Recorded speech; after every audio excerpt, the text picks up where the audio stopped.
Ben, and Jim, and Joe. More of the president's supporters all bailing today. Kentucky Congressman Ben Chandler is the latest Democrat to say he will not be attending the Democratic convention. He joins at least 16 others, reportedly skipping the party's big event. But it's not just the convention. Virginia Democratic Senator Jim Webb, Democratic-leaning Senator, Independent Joe Lieberman of Connecticut, they have other issues with the president, namely his plan to cut taxes on those making less than $250,000, but not for anyone else.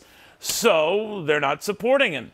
And it doesn't end there. Democratic governors are now grumbling about the president's health care plan. At least 7 are said to be non-committal about whether they expand the state's Medicaid programs and start these exchanges, as is the law's requirement. Well, Sabrina Schaefer says there's definitely trouble in paradise. She is with the Independent Women's Forum, but this...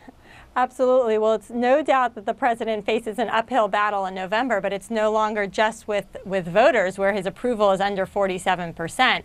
Now we're really seeing one lawmaker after another and party infrastructure that's no longer solidly behind the president. So I imagine that by the time we get to September, Charlotte is not going to be quite the party that they had maybe anticipated.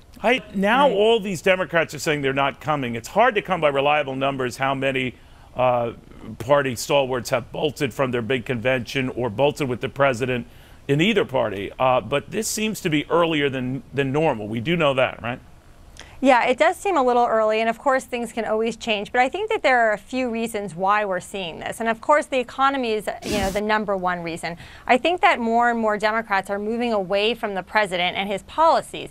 We've had national unemployment that's hovered above 8% for over 3 years now. And the average, duration of time that an individual is unemployed is 41 weeks. The fact that things have not improved, the fact that we're seeing, the president talk about tax increases, taking more money away from hardworking Americans to pay for more spending.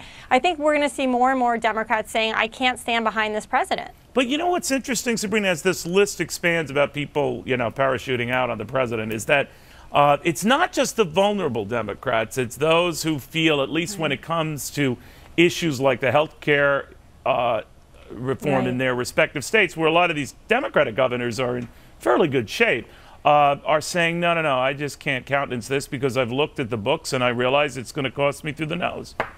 Yeah, absolutely. Look, the Independent Women's Voice just conducted some research, and we found that still a strong majority of women, for instance, oppose Obamacare. They oppose the law, they oppose the mandates, and they want to start over. And I think a lot of governors recognize that. They recognize that despite the fact that the Supreme Court upheld the law, there's still a lot of popular disapproval. And so that's hard to ignore. And then the other thing is that I think this is an administration that has stooped to some of the lowest levels of leadership.